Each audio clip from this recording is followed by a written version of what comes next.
या अय्युहल्लज़ीना आमनू, मंदी से तिजारत हो और अपनी जानों को कत्ल ना करो, बेशक अल्लाह तुम पर मेहरबान है। बातिल तरीके से माल खाना कुरान करीम ने उससे मना किया है। इससे मुराद क्या है?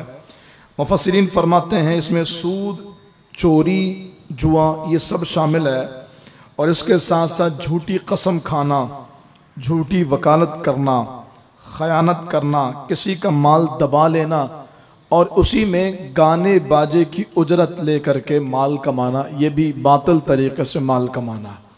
बल्कि फ़ी ज़माना जो नात खानी की उजरत ली जाती है, तो नात खानी की नफ्स से नात खानी की उजरत भी इन मानों में लेना, वो इसी तौर में और इसी चीज़ में दाखिल है।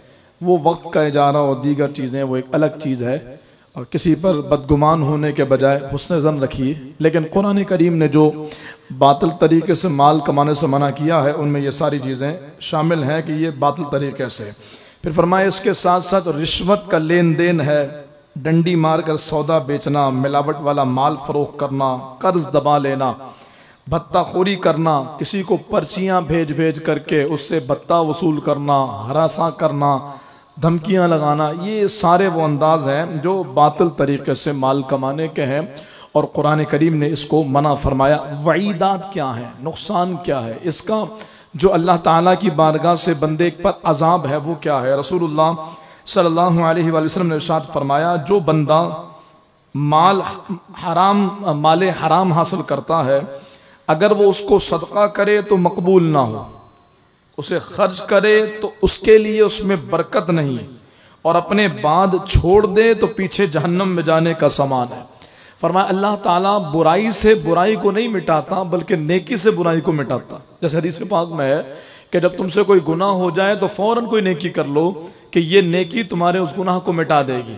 इसीलिए कहा कोई भी गुनाह दुरूद पाक पढ़ ले, इस्तिग़फ़ार कर ले, कोई अच्छा अमल कर ले कि वो नेकी उस गुनाह को मिटा देगी। लेकिन फरमाया बुराई बुराई को नहीं मिटाती, नेकियां बुराई को मिटाती हैं। तो इसलिए रसूलुल्लाह सल्लल्लाहु अलैहि वसल्लम ने फरमाया कि बेशक खबीस को खबीस नहीं मिटाता। एक और हदीस पाक में रसूलुल्लाह सल्लल्लाहु अलैहि वसल्लम ने इरशाद फरमाया, उस जिस्म पर जन्नत हराम है जो हराम ग़िज़ा से पला बढ़ाओ। अज़ारा एक लम्हे को अब गौर कीजिए, एक जानिब तो हमारे रमज़ान के रोज़े हों, ताक़रात की इबादत हों, तहज्जुद की नमाजें हों, तिलावत कुरान हो, तस्बीह व तहलील हो, ज़िक्र व दुरूद हो, और दूसरी जानिब माले हराम हो। माले हराम में यह तय है कि माले हराम से कुल्लियतन माले हराम मुराद नहीं, बल्कि किसी बंदे का माल हलाल है लेकिन वो उसने कहीं ऐसी जगह अपना माल लगा दिया जहाँ से हराम इनकम हो रही है। बकिया पैसे हलाल है लेकिन जो एक जरिया है उससे माले हराम आ रहा है, तो अब जाहिर है जब हराम हलाल में मिलेगा तो सबके अंदर उसकी आमेज़िश शामिल हो जाएगी। कितनी बड़ी वईद है कि जिसका बदन माले हराम से पला बढ़ाओ। अच्छा, बदन किससे बढ़ता है? फरमाया एक लुकमा भी बंदे के बदन में लगता है उसको बढ़ाता है। इसी ज़िमन में मैं सिर्फ आपकी मालूमात के लिए, वो जो फरमाया गया ना कि अगर किसी बच्चे ने किसी खातून का दूध चंद घूंट पी लिया, चंद घूंट लिया, तो अब क्या उससे रज़ात साबित होगी? तो फरमाया हो जाएगी। क्यों होगी?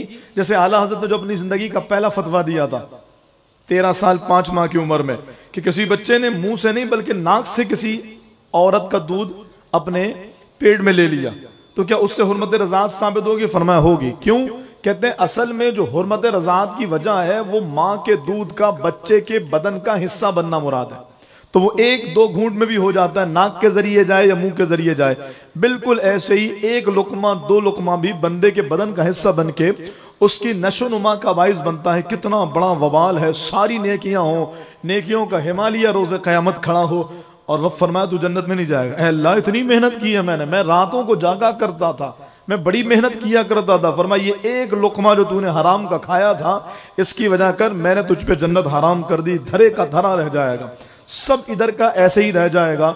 इसीलिए अपने माल का एहतसाब, अपने माल का जायजा देख देख, जैसे हम इनकम टैक्स वालों से, FBI वालों से, जैसे फाइलर बंदा ना अपने अकाउंट में पैसे डालते हुए भी मोहतात रहता है, यार ये हम FBI की नजरों में आ रहे हैं। अगर कोई जायज तरीके से कर रहा है तो उसको करना चाहिए और टैक्स भी प्रॉपर पे करना चाहिए कि मुल्क का कानून भी है, खिलाफ शरा नहीं है, तो ये बिल्कुल करना चाहिए। लेकिन मैंने देखा जो फाइलर होते हैं ना, तो यार अकाउंट में पैसे नहीं करेंगे, वो मैं अकाउंट से ट्रांसफर नहीं करूंगा, वो नजर में आऊंगा ना इतने पैसे आ रहे हैं, ऐसा है वैसा है, यूं यूं। तो फाइलर बंदा इतना मोहतात है। अब जरा गौर कीजिए, अल्लाह की बारगाह में जन्नत नहीं मिल रही तो हमें कितना मोहतात रहना चाहिए और अपने एक एक लुक़्मे का, अपने एक एक अमल का हिसाब रखना चाहिए। फिर जो मेरी बहनें खवातीन सुने उनसे अर्ज है, अपने शोहर पर बेजा प्रेशर डालना, भाई मुझे ईद की शॉपिंग करनी है, मुझे फलाना सूट जो पसंद आया 50,000 रुपए का वो लेना है, आगे शादी है, शादियों में इतना खर्चा करना है। अब बेचारा गरीब महदूद आमदनी के साथ काम कर रहा है, वो हाथ पैर नहीं मारेगा, वो गलत तरीके इस्तेमाल नहीं करेगा तो क्या करेगा। कहा गया क़यामत के दिन बंदे इस वजह कर भी जहन्नम में जाएंगे कि वो अपने घर वालों की नाजायज ख्वाहिशात पूरी करने के लिए गुनाह करते थे, वरना जायज ख्वाहिशात को वो अपने जायज माल से पूरी कर रहा होता है। लेकिन जो नाजायज ख्वाहिशात, इजाफी जो ख्वाहिशात जरूरियात होती हैं, तो वो यकीनन बंदा फिर हराम की तरफ जाता है। ताजदार रिसालत सल्लल्लाहु अलैहि वसल्लम ने जनाब साद से फरमाया, ए साद अपनी ग़िज़ा पाक कर लो, मुस्तजाबुद दावत हो जाओगे। कहते हैं ना अल्लाह ताला की बारगाह में हम भी आज गुज़िश्ता शब दुआ मांग रहे थे, अल्लाह से दुआओं की कबूलियत की अर्ज कर रहे थे। फरमाया दुआ उस वक्त कबूल होगी, लेकिन हर बार दुआ कबूल हो जाए उसका नुस्खा ये है, सरकार फरमाते हैं अपनी ग़िज़ा पाक कर लो, हलाल कमाया करो और हलाल ही खाया करो। उस ज़ात की कसम जिसके कब्ज़ कुदरत में मोहम्मद सल्लल्लाहु अलैहि वसल्लम की जान है, बंदा हराम का लुक़मा अपने पेट में डालता है तो उसके 40 दिन के अमल कबूल नहीं होते, और जिस बंदे का गोश्त हराम से पला बड़ा हो उसके लिए आग ज्यादा बेहतर है। अबू हुरैरा रज़ी अल्लाह तआला से मरवी है, फरमाते हैं एक ऐसा शख्स के जिसने तवील सफर किया हो, उसके बाल परागंदा हो, उसके बदन का हिस्सा गुबार आलूद हो, फरमाया और ऐसी हालत में, यानी बेबसी है ना, बेकसी है, बिल्कुल वही कैफियत मैं समझाने के लिए अर्ज करूं कि जब हाजी मैदान अरफात में होता है ना, तो कई दिन से हराम में होता है, पाबंदियों में होता है, खुशबू वाली चीजें इधर वगैरह कुछ भी इस्तेमाल नहीं कर पाता, पसीने की बदबू भी होती, दीगर और बिल्कुल बेसरो सामानी की कैफियत, और मैदान अरफात में रब से दुआ करता है। अल्लाह को उस बंदे में इतना प्यार आता है कि रब डायरेक्ट अरफात वालों को सलाम इरशाद फरमाता है, अरफात वालों से मतलब सारे बख्श दिए, हुकूकुल्लाह भी बख्श दिए, हुकूकुल इबाद भी बख्श दिए। तो फरमाया ऐसी ही कैफियत में एक बंदा अल्लाह की बारगाह में दुआ के लिए हाथ उठाता है और कहता है या रब पुकार रहा है, हालांकि उसका खाना हराम, उसका पीना हराम, उसका लिबास हराम, उसकी ग़िज़ा हराम। बताओ दुआ कैसे कबूल होगी। फिर हम कहते हैं परेशानियां नहीं जाती, बलाओं ने तो मेरे घर का पता मालूम कर लिया है, मुसीबतें तो मेरा पीछा नहीं छोड़ती हैं। फरमाया जब सब कुछ हराम है तो दुआ कैसे कबूल होगी। फिर अल्लाह पाक अपनी रहमतें कैसे नाज़िल फरमा। घर में कुत्ता हो तो रहमत के फरिश्ते नहीं आते, और पेड़ में अगर वो चीज हो जो कुत्ते से भी ज्यादा नापाक है, तो फिर अल्लाह ताला की रहमत कैसे आएगी, अल्लाह का फजल और अल्लाह की बरकतें कैसे आएंगी। और फिर हमने आज के दौर में तो लोगों को देखा है कि इस अंदाज से माल हड़प कर जाते हैं कि बेचारों को उसकी फूटी कौड़ी नहीं देते। हमारे एक भाई ने इसी मस्जिद में, उन्होंने मुझसे मसला पूछा, एक साहिब हैं, साहिब निसाब हैं और अच्छा कमाते हैं, लेकिन उन्होंने माल उठा करके इतना माल अपने पास जमा कर लिया कि अब उनके पास अच्छा खासा सरमाया आ गया। अब वो अपने पैसे से लोगों को राशन भी दे रहे हैं, माल भी दे रहे हैं, रमजान में खूब खर्च कर रहे हैं, लेकिन जिनके माल उनके पास बंदे उनको वापस नहीं कर रहे। जिस बेचारे का माल जिसका माल उठाया उसको वापस नहीं कर रहे, और कहते हैं इसकी वजह कर वो अपनी ज़कात भी नहीं निकाल पा रहा है। तो वो जो आप अल्लाह ताला की बारगाह में लोगों को राशन दे करके और अल्लाह की बारगाह में पैसे खर्च करके अल्लाह को राजी करना चाहते हैं, और यहाँ किसी का कर्जा दबाया हुआ है, फरमाया उस बंदे के अमल कबूल नहीं होते जो कर्ज अदा करने की इस्तिताअत के बावजूद किसी का कर्ज अदा ना करे, डिले पे डिले, आज दे दूंगा, कल दे दूंगा, परसों आना। अभी ईद करीब है ना, बेचारे वो जो काम करने वाले छोटे मोटे मजदूर होते हैं वो बार बार आते हैं मालकान के पास, सेठों के पास, भाई वो पेमेंट तो हाँ कल आ जाना, परसों आ जाना। अच्छा उन्हें पता है कि जुमे से मार्केट बंद हो जाएगी, मिसाल दे रहा हूं, तो वो टालते टालते जुमा ले आएंगे, यार अब ईद के बाद ले लेना। हालांकि उस गरीब का हक था। हुजूर फरमाते हैं कि मजदूर को उसका पसीना खुश्क होने से पहले मजदूरी अदा कर दो, और यहां पर पसीना खुश्क होना क्या, बंदे का खून खुश्क हो जाता है, लेकिन कोई अदा करने को तैयार नहीं हो। एक और साहिब के बारे में पता लगा कि वो यहां लोगों का कर्जा बटोर के, माल बटोर के कर्जा अदा नहीं कर रहे और उम्रे पे गए हुए हैं, आखिरी अशरे का एतकाफ हरम मोहतरम में करेंगे। क्या करने जा रहे हैं, अल्लाह को राजी कर रहे हैं, अल्लाह को मनाने, कि अल्लाह को धोखा देने। अल्लाह पाक देख नहीं रहा कि यहाँ किसी गरीब का हक दबाया हुआ है, वो अपनी जरूरियात की चीजें भी नहीं ले पा रहा तुम्हारा माल ना देने की वजह कर, और तुम मक्के मदीने में जाकर अय्याम गुजार के रब को राजी कर लोगे, रब को मना लोगे।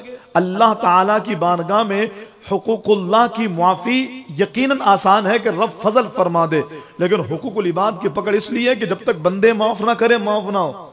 तो वो कौन बंदा है जो यहाँ लोगों का माल दबा के राशन बांट रहा है, एक तरफ माल दबा कर हज और उम्रा करने जा रहा है, तो अल्लाह की बारगाह में जवाब नहीं बन पड़ेगा। इसलिए अपने तमाम तर माल का किसी से लेन देन है उसका मुहासबा कीजिए। हजरत साहबा किराम के बारे में तो आता है, उन्होंने शाबानुल मुअज़्ज़म के आते ही वो कर्जा वर्जा सारा मामला निपटा दिया करते थे। हमारे यहाँ तो ये है ना कि रमजान आएगा तो ज़कात का निसाब, रमजान आएगा तो माल खर्च करना। सहाबा किराम ज़कात भी शाबान में निकाल दिया करते थे, जिसका निसाब जब पूरा होता तब करता, लेकिन जो हिसाब किताब होता था, यानी जो क्लोजिंग कह लीजिए, हमारे यहाँ एक इस्तिलाह है, जो क्लोजिंग होती थी वो शाबान में हो जाती थी और लेन देन का सारा मामला क्लियर। क्यों का? इसलिए कि रमजान में टेंशन ना हो, सिर्फ इबादत की तरफ तवज्जो। और दूसरा ये कि किसी गरीब ने रमजान की तैयारी करनी तो उसको पैसे मिल जाए, उस तक उसका हक पहुंच जाए ताकि वो रमजान की तैयारी कर सके। अल्लाह करे जो हमारे मुआशरे में चल पड़ा रमजान में ही ज़कात देंगे, ये चीज़ खत्म हो, लोगों को अवेयरनेस आए कि ज़कात उस वक्त होती है जब आप मालिक निसाब हुए थे, उससे एतबार होता है। और अगर शाबानुल मुअज़्ज़म के महीने में अगर किसी को माल निकालना है शाबान में निकाल ले। हम तो कहते हैं शॉपिंग भी रमजान से पहले कर ले, ताकि रमजान शरीफ में जो आपकी वजह अगर गरीब बंदे बोनस मिलने पर, खर्चा मिलने पर जाके खरीदारी करने जाते हैं और एक अमीर आदमी खड़ा है तो गरीब को थोड़ी मुंह लगाएगा, वो तो रेट बढ़ा बढ़ा करके लेगा। हमारा बहुत सारी बातें हैं, अगर हम अपने रब को राजी करने के एतबार से देखें, सिर्फ रमजान की इबादतें ही रब को राजी नहीं करती, बल्कि ये छोटी छोटी नेकियां भी रब को ऐसा राजी करती हैं कि अल्लाह पाक इन अमल पर बंदों को बख्श देता है। मैं एक बुजुर्ग को पढ़ रहा था, उनसे किसी ने विसाल के बाद पूछा, हुजूर कैसी गुजरी? बहुत सख्त जुमला था। फरमाने लगे, ना नमाजें काम आई, ना तहज्जुद काम आई, ना इबादत काम आई। कहा हुजूर फिर पकड़ लिया गया, फंस गए? फरमा फंसा नहीं, अल्लाह ने बख्श दिया, फजल हुआ रब का। कहा कैसे बख्शा? कहा वो एक गरीब आदमी की मदद कर दिया करता, मोहल्ले में गरीब रहता था, अक्सर उसको खाना दे दिया करता। वो एक खाना रोज या महीने में या हफ्ते में या जैसा भी उनका था कि उसको खाना देना, उसकी खिदमत करना, उसकी मिजाज कुर्सी, वो काम आ गया। सारी नमाज़ी अपने का इधर कर हटा, बता मेरे बंदे के साथ कैसा राब्ता था, मेरी मखलूक के साथ तेरा राब्ता कैसा था। वो उसका अंदाज है, वो चाहे तो छोटे से अमल पर बख्श दे, चाहे तो बड़े से अमल को यूं ही बेरायगा कर दे। वो बेनियाज है, वो समद है, वो जो चाहे वो करे, उससे ना कोई पूछने वाला ना कोई उससे हिसाब लेने वाला। अच्छा, इसी तनाजुर में अल्लाह फरमाता है, जो कुरान करीम की आयत मैंने आपके सामने पढ़ी, अल्लाह फरमाता है कि बाहमी रजामंदी से तिजारत करो, यानी तिजारत की तरगीब अल्लाह ने दिलाई। और यह भी बता दिया तिजारत बाहमी रजामंदी से होती है, एक जानिब से तिजारत नहीं होती। वो जो हमारे यहाँ एक उसूल बन गया ना, अपनी तरफ से सारा कुछ कर लेना और अपनी तरफ से ही माल का फायदा और प्रॉफिट निकाल लेना, एक तरफ से तिजारत नहीं होती, बाहमी रजामंदी से होती है। तिजारत के फवायद तो आप भी देखते होंगे, आम हालात में भी नजर आते हैं। मेरे महबूब अलैहिस्सलाम ने तिजारत के फवायद बयान किए, चुनांचे रसूलुल्लाह सल्लल्लाहु अलैहि वसल्लम ने इरशाद फरमाया, सच्चा और अमानतदार ताजिर, तवज्जो, सच्चा और अमानतदार ताजिर अंबिया अलैहिमुस्सलाम, सिद्दीकीन और शुहदा के साथ होगा। जो सच बोलता है और दो नंबर ही नहीं करता। फरमाया वो इतनी बड़ी बड़ी हस्तियों के साथ कह, कौन है ये हस्तियां? अल्लाह फरमाता उलाइका अल्लज़ीना अनअमल्लाहु अलैहिम मिनन नबिय्यीना वस्सिद्दीकीना वश्शुहदाई वस्सालिहीन व हसुना उलाइका रफीका। ये कितने अच्छे दोस्त हैं ना। फरमाया यही दोस्त उसके होंगे जो ताजिर सच बोलता है और अमानतदारी करता है।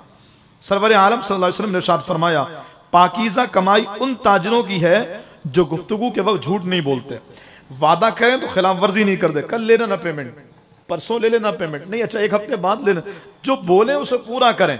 जब उनके पास अमानत रखी जाए तो खयानत ना करें, जब कोई चीज खरीदें तो उसकी बुराई बयान नहीं करते, और जब कुछ बेचें तो उसकी तारीफ नहीं करते, खरीदें तो नक्स नहीं निकालते। हमारे यहाँ रेट गिराने के लिए जानवर लेने जाए तो यार ये तो मजे का जानवर नहीं, लेना वही है, पसंद वही है आगे, लेकिन रेट गिराने के लिए यार समझ नहीं आ रहा, उधर तो अच्छा कपड़ा है, तो ताजिर भी बड़े होशियार हो, कहते वहीं से ले लो फिर जा करके। तो दूसरी चीज ये है, कहते हैं जो अच्छा ताजिर, जो ईमानदार ताजिर होता, सामान लेने जाए तो बुराई नहीं करता और सामान बेचे तो तारीफ नहीं करता। ये देखो सबसे अच्छा माल है, पूरी मार्केट में मिल जाए ना तो फ्री का ले जाना, फिर लेकर के आ जाए, नहीं ये थोड़ी है, फर्क है, अपनी चीज की तारीफ, बेजा तारीफ। फरमा अच्छा ताजिर वो है जो जब कुछ बेचे तो तारीफ नहीं करते, जब उन पर किसी का आता हो तो देने में पसो पेश नहीं करते, जो निकले ले लो भाई, कयामत के दिन नहीं पकड़ना, अभी हिसाब क्लियर कर लो।